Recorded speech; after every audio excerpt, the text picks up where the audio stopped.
Managing Transitions, 1991, examines the fundamental distinction between change and transition, highlighting that successful change is dependent on managing the psychological transitions of people engaged.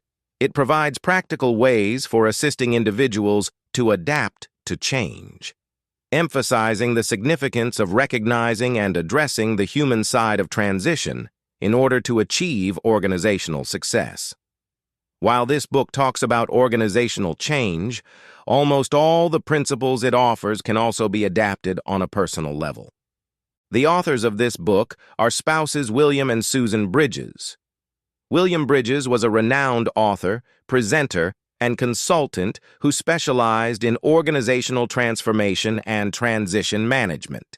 He created the renowned transition model, which has become a foundation for understanding and managing organizational transformation. His wife, Susan Bridges, president of William Bridges Associates, has played an important role in advancing his work.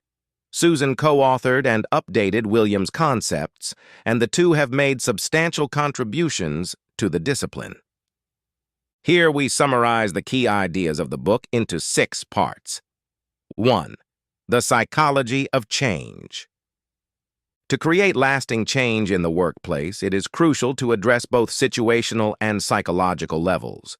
When implementing a change from a traditional hierarchy to self-managed teams, it can be challenging for managers and team members to adjust to the new structure.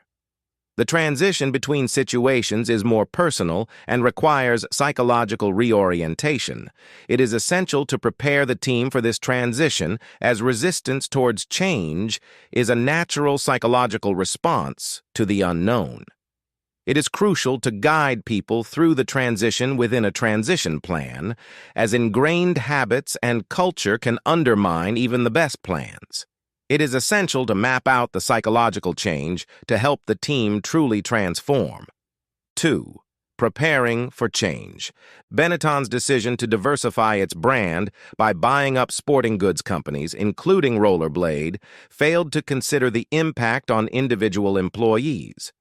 Most employees were personally involved in a particular sport or activity, and the company's efforts to establish a central headquarters in New Jersey didn't go well with Rollerblade employees.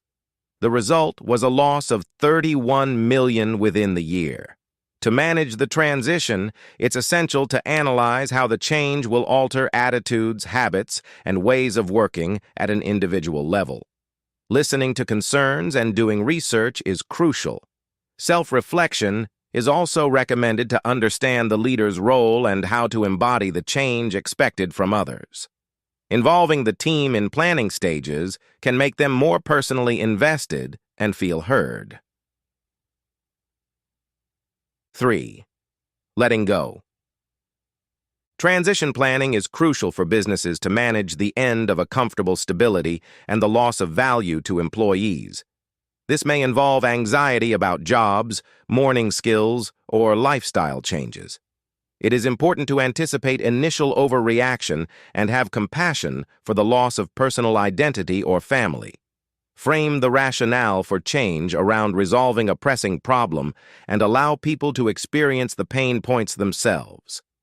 Encourage two-way dialogue through regular team check-ins and involve the team in the change conversation.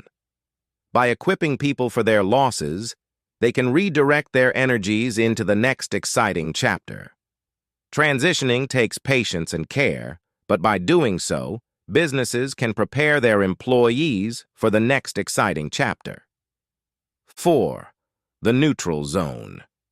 The neutral zone is a challenging period between old structures and new ones, where uncertainty about identity, status, and direction can be overwhelming. However, it can be a pivotal phase if handled correctly. This phase allows for innovation and sparks energy for the next phase. Leaders should establish temporary systems, such as cross-functional workflow teams, to keep work moving while final roles and processes are redesigned. Strengthening intra-group connections and creating a transition monitoring team can also help. By fostering creativity, connections, and communication, a team can emerge stronger and ready to shape the future. 5. Making the change. After the neutral zone, it's time to define new beginnings, redefine purposes, roles, norms, and workflows. Addressing anxiety by ensuring the 4 Ps are clear across the team: purpose, picture, plan, and part. People should have a clear purpose, a vivid picture of the future state, a near-term roadmap, and clear responsibilities and priorities. Reinforce new beginnings through consistency, symbols, and celebration. Define quick, collective, small wins to demonstrate early traction and celebrate the pioneering spirit of transition. Anchor the next chapter by answering people's desire to know who we are now and what we do, and shape identity and direction, allowing your team to own it. 6. Scales of change. Organizational development involves improving skills and processes in the business-as-usual state, while larger changes come from organizational transitions. Organizational renewal is a fundamental transformation that involves reinventing vision, culture, and systems for a fresh cycle of relevance. Common catalysts for renewal include market saturation, disruptive competitors, cultural fragmentation, and catastrophe. Leaders must identify existential threats beneath surface growth and assess declining metrics, dated practices, and product gaps. The renewal journey should also revisit the foundational purpose of the organization, reconnecting people to transcendent meaning while making space for the new. Deep renewal transforms organizational identity, purpose, and culture on a fundamental level, requiring more than just operational adjustments. This requires leaders to steward the long arc of corporate rebirth with patience, courage, and care. For those embarking on this profound personal passage. Overall, effective organizational change is a situational and psychological change journey that demands careful planning and profound human understanding. We summarized ways for preparing teams for change, managing resistance, and encouraging active engagement in the transformation process, emphasizing the necessity of acknowledging and leading the human journey.